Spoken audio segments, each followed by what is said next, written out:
Ozempic, Wegovy, Mounjaro, GLP-1s, it seems like everybody and their mother or their sister or their brother is taking this medication right now. But did you know that your body actually naturally makes its own version of GLP-1 and you can boost it naturally without an injection? I mentioned this recently on one of my What I Eat in a Days and a lot of you guys were like, tell me more. So in today's video, I'm gonna be breaking down what a GLP-1 actually is, how you can boost it naturally, and what I'm doing personally in my life to help support this powerful hormone to reduce cravings, balance my blood sugar, and feel fuller for longer. If you're new here, my name is Anna. I'm a 37-year-old mom of 4, and I have just completed my first year in nutritional medicine. And one of our first lectures ever, which was probably one of the most important ones, was about blood sugar balancing, which I'm going to be talking about a lot in this video. So what exactly is GLP-1? GLP-1 is a hormone made in the gut when we eat,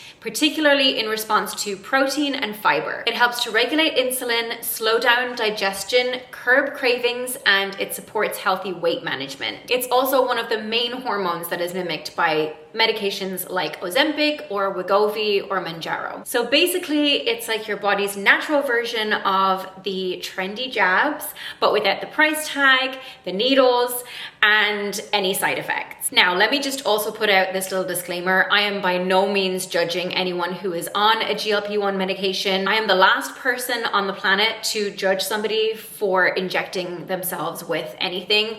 I personally get Botox every 3 to 4 months, so who am I to judge anyone for injecting something into their bodies that makes them feel better? This video is not about that. My channel is a no judgment zone. If you are watching this video and you are on the medication and it's working great for you, I applaud you. I think, do whatever makes you feel good. That's my motto in life. I'm making this video purely for those of you that are interested in maybe having some of the same benefits, but in a natural way. So how do we actually encourage our bodies to make more GLP-1?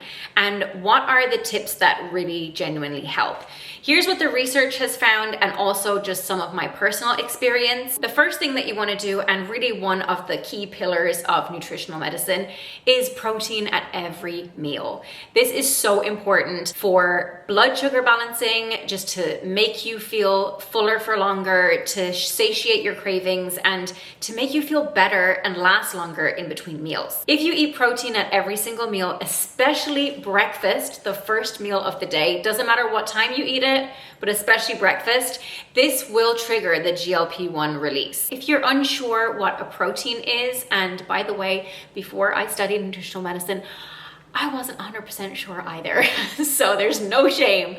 I used to think that things that are actually fats were proteins, so no shame if you don't know. A couple of easy cheat examples are, think of your animal products: free-range eggs, grass-fed meat, organic free-range chicken. If you're vegetarian, tofu, tempeh, and Greek-style yogurt is another great one that's really affordable too. Something else that's really important when it comes to making GLP-1 is fiber and resistant starch. I'm always trying to get more fiber into my diet just because I'm so passionate about digestion, because I struggled with gut health for many years. So think chia seeds, flax seeds, oats, beans, lentils, pulses, things like that. Green bananas and cooked and cooled potatoes. These all feed your gut bacteria and help support GLP-1 production. The third thing you can do is to try and incorporate more fermented foods into your diet.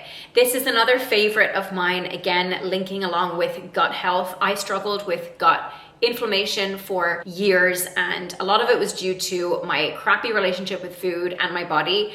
But thankfully I healed that, and in doing so I discovered how good fermented foods can be for your gut. And the healthier your gut is, the more likely you are to release GLP-1. If you can do dairy, kefir is a great one, or just a Greek style yogurt. If you can't do dairy, something like sauerkraut or kimchi, which is a favorite of mine right now, is also really, really powerful in healing your gut and feeding that good bacteria. And these all help to improve your gut diversity. And like I said, the better your gut health, the better your GLP-1 response. Fourth one is exercise. And I am really passionate about exercise, coming from a girl who would do anything to try and get out of PE at school. So I am probably the least athletic person on the planet, but I have fallen in love with exercise. So I truly believe that there is something for everyone out there.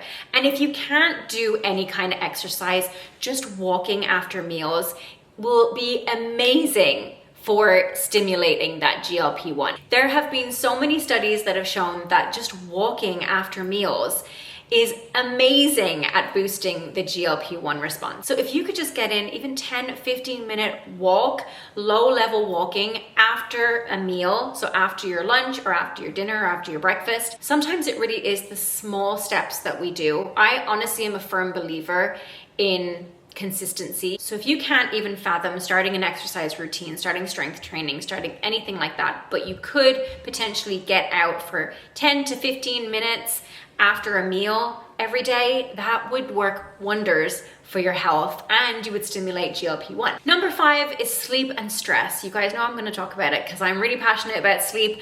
I get 7 to 8 hours every single night. My ideal would be 9. Do I ever get 9?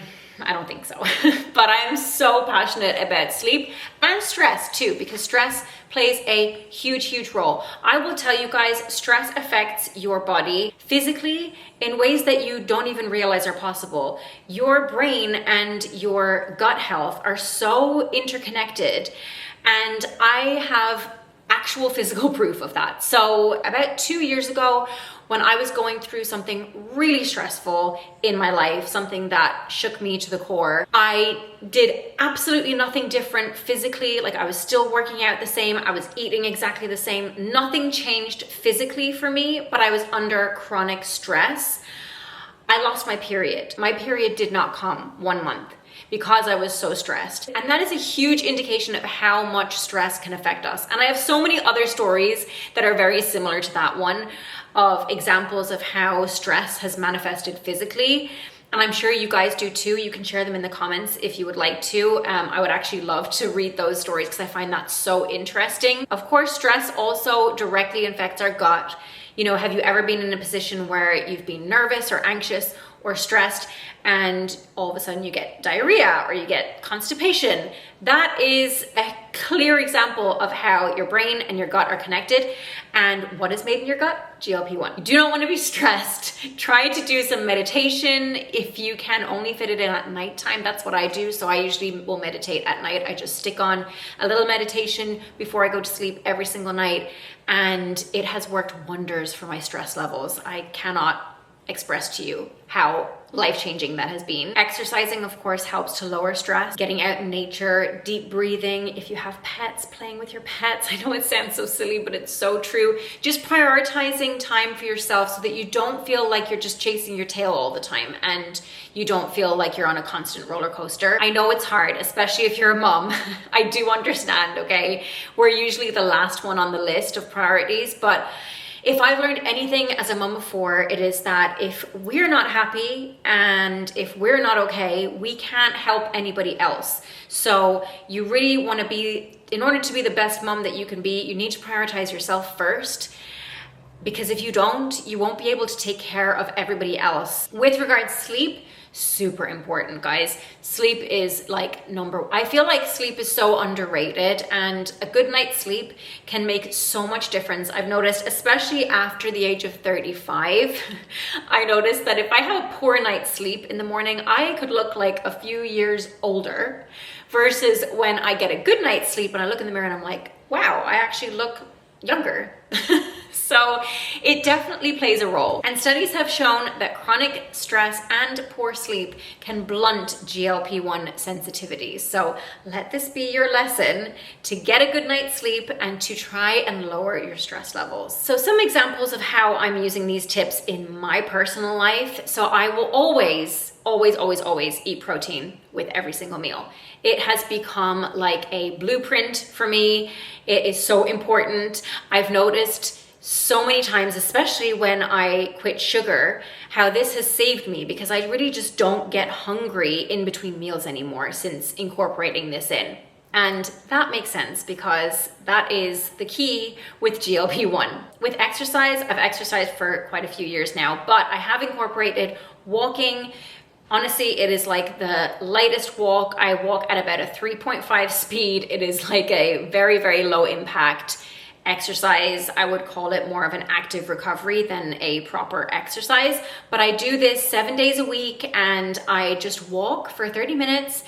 It reduces stress, it clears my head, I feel so at peace. It's lower impact, so it's still healthy for you and it's healthy for your heart and it's healthy for your body. I'm able to brainstorm, I'm able to go through my to-do list and knock some things off that I need to get done, and it's kind of just like my time in the day that I get to myself, which I really, really enjoy. Like I mentioned before, incorporating kimchi into my meals has been amazing. I never thought that I would like it all that much, but I actually do. I actually kind of love the tang of it, and I just add it to salads.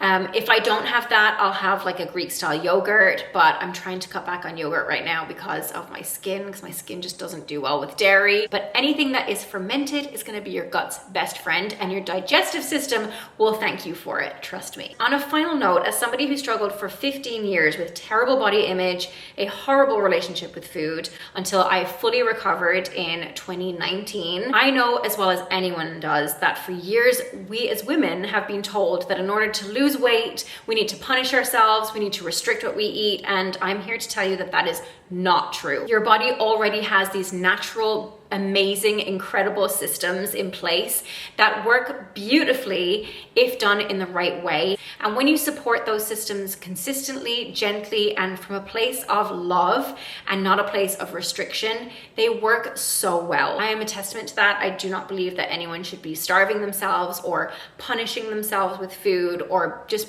being plain miserable when it comes to their nutrition. It really is about fueling your body in the right way and the way that feels good for you as an individual, because everybody is different, but these tips are the ones that have worked for me and the ones that are science-backed.